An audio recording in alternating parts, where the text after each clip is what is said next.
Hello and welcome back, dear students. Good morning, all of you. Myself CA रौनक अग्रवाल और हम पढ़ रहे हैं यहाँ पे बिजनेस स्टडीज़, जैसे कि आप जानते हैं। और चैप्टर 2 अपन लास्ट क्लास में डिस्कस करते थे, यानी कि पार्ट 8 था। वीडियो जो था पार्ट 8 था। चैप्टर 2 प्रिंसिपल्स ऑफ मैनेजमेंट है, क्लास 12 कॉमर्स CBSE के अकॉर्डिंग ये है। प्रिंसिपल्स ऑफ मैनेजमेंट चैप्टर 2 है। और in our last class we were discussing scientific principles of management that are given by F.W. Taylor, right. तो F W Taylor का जो principal था वो हम डिस्कस किए थे लास्ट क्लास में। इसके अलावा हमने ये भी डिस्कस किया था कि फेओल के प्रिंसिपल और एफ.डब्ल्यू के टेलर के प्रिंसिपल में डिफरेंस क्या है। फिर हमने डिस्कस किया था first principle of your science not rule of thumb given by F W Taylor, वो हमने डिस्कस किया था। Now comes your principle number second and third, that is harmony not discord and cooperation not individualism.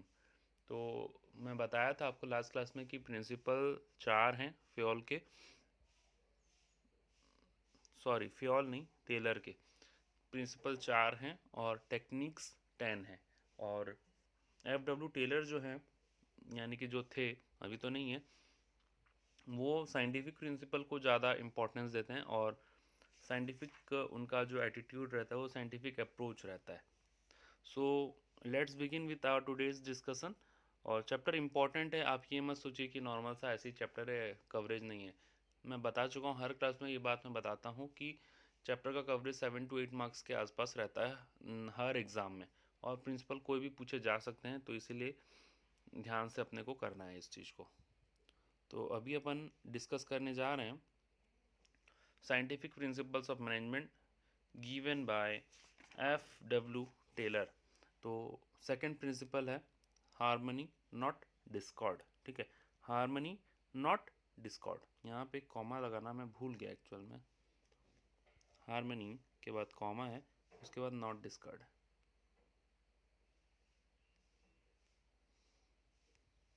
Harmony not discord, यानी कि harmony होना चाहिए, Discord नहीं होना चाहिए। डिस्कॉर्ड का मतलब है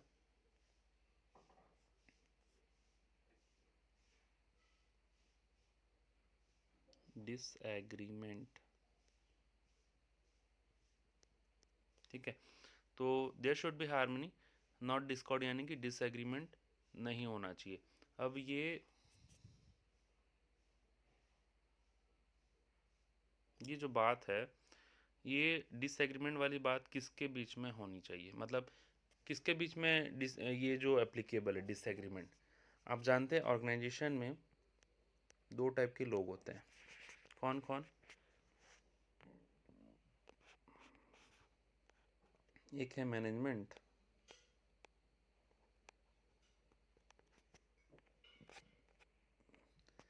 दूसरे हैं वर्कर्स, ठीक है। एक है मैनेजमेंट और दूसरे हैं वर्कर्स। तो दोनों के बीच में झगड़ा चल रहा होता है, मैनेजमेंट और वर्कर के बीच में। नॉर्मली इन दोनों के बीच में झगड़ा चल रहा होता है। मैनेजमेंट क्या सोचता है? मैनेजमेंट ये बोलता है कि workers are not doing job properly, और इसी जगह वर्कर्स क्या बोलते हैं?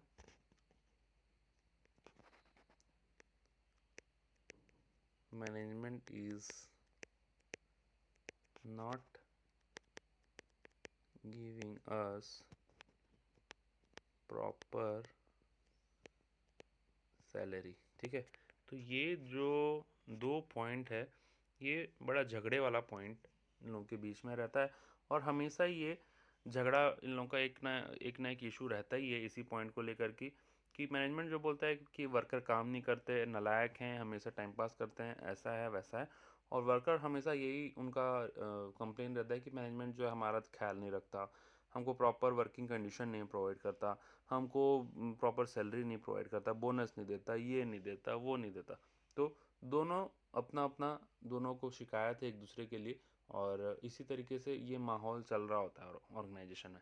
आप हर ऑर्गेनाइजेशन में देख लीजिए, ये दोनों का रोना यही रहता है, दोनों इसी बात को लेके रोया करते हैं, ठीक है। तो यहाँ पे FW टेलर क्या बोलते हैं, यहाँ पे उन्होंने बोला कि there should be harmony not discord, मतलब डिसएग्रीमेंट नहीं होना चाहिए। अब डिसएग्रीमेंट वाला बात ये है दोनों के बीच में, तो there should be harmony, harmony होना चाहिए किसके बीच में, these two, management and worker, ये हार्मनी हो गई, ये दोनों एक हो जाए, ये दो अलग अलग ग्रुप ना रहें, और हार्मनी रहे इन लोगों के बीच में, डिसएग्रीमेंट ना रहे। और देखो अब मैनेजमेंट को चाहिए कि चलो उनको प्रॉपर सैलरी दे दिया जाए, प्रॉपर सैलरी प्लस अपना मेंटल एटीट्यूड चेंज किया जाए। मेंटल एटीट्यूड क्या चेंज करेगा कि मैनेजमेंट को लगना चाहिए कि चलो वर्कर ने काम किया, चलो कोई बात नहीं, होता है ऐसा करके, है ना। तो इसी जगह वर्कर का भी ड्यूटी है कि प्रॉपर काम करें वो, ठीक है, प्रॉपर काम करें, प्लस इनको भी मेंटल एटीट्यूड चेंज करना चाहिए कि मैनेजमेंट जो है हमको अच्छा सैलरी दे रहा है और मैनेजमेंट हमारे भलाई का ध्यान रख रहा है।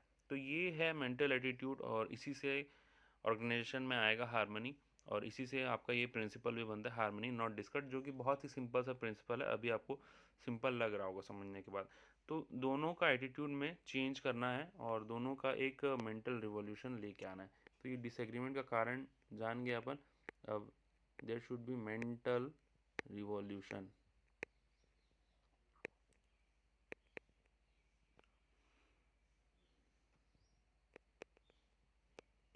there should be mental revolution between the attitude of both management and worker। तो यही आपका second principle harmony not discord बोलता है, ठीक है, समझ में आ गया होगा आई होप। मूव करते हैं नेक्स्ट प्रिंसिपल की तरफ। Now second third one is your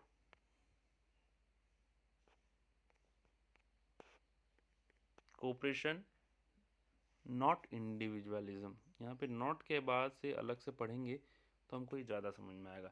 जैसा सेकंड में भी हमने नॉट के बाद से अलग से पढ़ा तो वो समझ में आया। हार्मनी नॉट डिस्कॉर्ड, उसी तरीके से कोऑपरेशन नॉट इंडिविजुअलिज्म। कई बच्चों को ये चीज़ समझ में आ भी गया होगा सिर्फ नाम से, नेम में ही आंसर छुपा हुआ है। There should be cooperation not individualism, ये है एकता की बात, ठीक है, एकता। और यहाँ पे है अकेलापन वाला, ठीक है, लोनलीनेस। अब लोनलीनेस में कई बच्चे दूसरी दुनिया में चले गए होंगे। लोनलीनेस मतलब ये जो इंडिविजुअलिज्म है, मैंने किया, जो वर्कर बोलता है मैं, ठीक है, ये ईगो वाला बात है, ठीक है। तो ये ईगो में नहीं रहना है, मतलब एक मैंने किया, वर्कर ने बोला कि मैंने किया, मैनेजमेंट बोलता है कि मैंने किया, तो ये इंडिविजुअलिज्म वाला बात है। बट कोऑपरेशन यानी कि दोनों ने साथ में किया, ठीक है, यानी कि जो ऑर्गेनाइजेशन का जो भी ऑब्जेक्टिव है वो उसमें दोनों का ही रोल है। देयर शुड बी कोऑपरेशन, दोनों साथ मिल करके काम करते हैं और कोऑपरेशन से काम होगा। अब इसका एग्जांपल क्या होगा, मान लीजिए कि मैनेजमेंट जो है कोई टारगेट सेट कर रहा है कि next week production 1 lakh unit करना है। तो मैनेजमेंट का ये ड्यूटी है कि जब ये टारगेट सेट कर रहा है तो एक बार वर्कर से पूछ लो कि वो ये टारगेट को मीट कर पाएंगे या नहीं, या फिर उनके लिए पॉसिबल है या नहीं, क्योंकि अल्टीमेटली प्रोडक्शन वर्कर्स को ही करना है। मैनेजमेंट आके खुद मशीन में काम नहीं करेगा, मैनेजमेंट तो सिर्फ टारगेट बनाएगा और वो अपना जो ऑर्डर है वो वर्कर के ऊपर थोप दे दिया करता है। तो इससे बेटर ये है कि एक बार वर्कर से आकर के सलाह मशवरा कर लें, वर्कर से आकर के डिस्कस कर लें कि जितना टारगेट जो हमने फिक्स किया है आप उतना कर पाएंगे या नहीं, या फिर हम इस चीज़ को चेंज करके 80,000 यूनिट कर लेते हैं अगर आप नहीं कर पाएंगे। बस इतनी सी तो बात है, क्योंकि अल्टीमेटली जो प्रोडक्शन करना है वो वर्कर्स को करना है। Management will not come and use machine to produce goods, right? तो in that time what Taylor says that if cooperation is asked, if the point is of cooperation, then it should be from management side and also from worker side. तो अब जब 1 lakh unit की जगह workers ने बोला कि हम 80,000 unit ही बना पाएंगे, तो उस वक्त वर्कर उस चीज़ का रेस्पॉन्सिबिलिटी भी लेंगे। अगर उन्होंने बोला है कि 80,000 यूनिट बना पाएंगे, तो वो 80,000 बना करके देंगे, वो अपने वर्ड्स में कमिटेड रहेंगे। तो इससे फ़ायदा ये होगा कि टारगेट अचीव हो जाएगा, मैनेजमेंट भी खुश, वर्कर भी खुश, है ना? और मैनेजमेंट को ये ज़रूरत है कि वर्कर के साथ मिल करके काम करे। वर्कर जब फील्ड में काम कर रहे होते हैं तो उनके पास बीच बीच में जाए देखने के लिए काम कैसा हो रहा है, उनसे कुछ पूछे, उनका तकलीफ़ को समझे और उनको एक हेल्पिंग हैंड प्रोवाइड करे। अब हेल्पिंग हैंड का मतलब ये नहीं कि मैनेजमेंट खुद आके फील्ड में काम करने लग जाए उनके साथ, बात ये यहाँ पे नहीं हो रहा है। हेल्पिंग हैंड का मतलब ये है कि उनको नीडेड सपोर्ट कुछ चाहिए। सपोज मान लीजिए कि वर्कर फील्ड में काम कर रहे हैं, they need water, drinking water, then in that case management should arrange drinking water for them। ये हो गया हेल्पिंग हैंड। और इससे जो वर्कर हैं उनका एक मोटिवेशन इंक्रीज होगा और वो अच्छे से काम करना चाहेंगे, ठीक है? इसके अलावा सजेशन भी ले सकता है। अब जो मैनेजमेंट है, they should ask suggestions from home, worker से सजेशन लिया जा सकता है, गुड सजेशन लिया जा सकता है, उनको रिवॉर्ड दिया जा सकता है अच्छी चीज़ों के लिए। तो इससे क्या होगा, जो वर्कर्स हैं वो अच्छी तरीके से काम कर पाएंगे और दोनों के बीच में झगड़ा नहीं होगा, और ये जो प्रिंसिपल है कोऑपरेशन नॉट इंडिविजुअलिज्म, ये भी पूरा हो जाएगा। तो ये था आपका third principal, cooperation not individualism, और इससे पहले हमने डिस्कस किया था हार्मनी नॉट डिस्कॉर्ड। इसके बाद एक और प्रिंसिपल आता है आपका, सिंपल सा प्रिंसिपल है,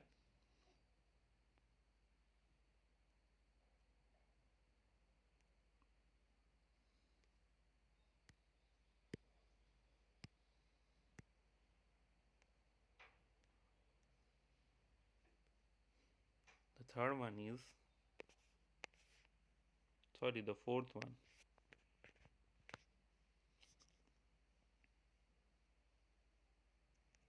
development of workers to their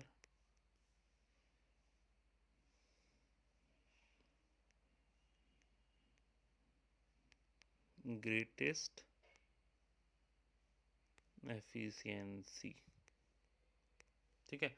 तो the fourth one is your development of worker to their greatest efficiency. तो यहाँ पे बोल क्या रहा है कि जो वर्कर हैं उनको उनके एफिशिएंसी के अकॉर्डिंग डेवलप करो, ठीक है? तो कई टेक्स्ट बुक में इसको प्रिंसिपल नहीं माना गया, but it is a principle more or less, और हमको यहाँ पे पढ़ रहा है। और इसी को मिला करके there are 4 principle of Taylor and 10 techniques of Taylor also, ठीक है? तो इसको हम एक प्रिंसिपल मान रहे हैं और पढ़ रहे हैं। तो development of worker to their greatest efficiency, यानी कि जो वर्कर्स हैं, नाम में तो सब कुछ लिखा हुआ है हेडिंग में, जो वर्कर्स हैं उनको डेवलप करना है उनका एफिशिएंसी के अकॉर्डिंग। यानी कि मान लीजिए कि एक वर्कर है और वो वैसे तो जानता है सब कुछ, थोड़ा मोड़ा उसने ट्रेनिंग लिया है, ठीक है, बट एफिशिएंट नहीं है, उतना ज़्यादा फाइन वो काम नहीं कर पा रहा है, उतने अच्छे तरीके से नहीं कर पा रहा है। हाँ, हालांकि काम कर रहा है, बेसिक टास्क कर रहा है, लेकिन उतने अच्छे तरीके से नहीं कर रहा है, उतना फिनिशिंग उसके टास्क में नहीं है। तो अब मान लीजिए एक कारपेंटर है, उसको बेसिक काम आता है सब कुछ, उसको टेबल बनाने के लिए बोला जाए तो बना देगा, पर उतना फिनिशिंग नहीं है, कहीं ना कहीं उसमें कुछ कमियां हैं। तो इसमें मैनेजमेंट का क्या ड्यूटी है कि वर्कर को और उसको ट्रेनिंग प्रोवाइड करे। मोर ट्रेनिंग, ठीक है, अपना काम भी करवाए और उसके साथ साथ उसको बीच बीच में ट्रेनिंग प्रोवाइड करे। एंड उससे क्या होगा, जो एम्प्लॉयज़ हैं, जो वर्कर्स हैं, उनका नॉलेज भी अपडेट होगा और उनको सीखने के लिए भी मिलेगा, और इससे मैनेजमेंट का भी फ़ायदा है, वर्कर का भी फ़ायदा है, और इसी से बनता है आपका development of worker to their greatest efficiency. उनका जो पूरा एफिशिएंसी है वो पूरे एफिशिएंसी के साथ उनको डेवलप किया जाए और उनको कंपनी में उनसे काम लिया जाए, ठीक है। तो this is good for both your company as well as worker. So today we discussed principle number 2, 3, and 4. Let's take a quick revision of all this. Scientific principles of management. In the last class we discussed principle number 1, science not rule of thumb. Today uh, principle number 2, that is harmony not discord. Harmony not discord means disagreement, and there should not be any disagreement between workers and management. There is a point of disagreement all the time, that in the mind of management, the disagreement is worker are not working properly, they are always having holidays, they are always passing their time. Similarly, there is a disagreement in the mind of a worker, that management is not paying us proper salary, management is overusing us, management is harassing us, like this. So what Taylor says, there should be mental revolution in both the group. uh, worker should be Workers should change their attitude, that management is giving us proper salary. At the same time, it's the duty of management to give proper salary to worker, as well as change his attitude, that worker are working properly. So this was your principle, harmony not discord. After that we discuss cooperation not individualism. That means there should be cooperation in the company or organization, and there should not be individualism. Workers and management should, there should be cooperation between these two. Worker को चाहिए कि वो management के साथ मिल कर के काम करे, और मैनेजमेंट को चाहिए कि उनसे सजेशन वगैरह ले, और उनके सजेशन के बदले उनको रिवॉर्ड दिया जाए, उनसे टारगेट वगैरह फिक्स करते वक्त उनसे सजेशन लिया जाए, उनसे डिस्कस किया जाए, है ना, और उनको सपोर्ट किया जाए। This was your cooperation not individualism.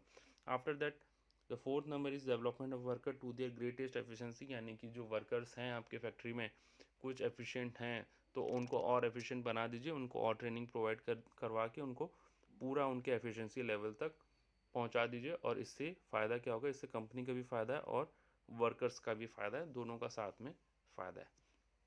So this was our today's discussion regarding scientific principles of Taylor, and with this we are also done with the principles of Taylor, the four principles of Taylor. In our next class we will discuss the techniques, scientific techniques of Taylor.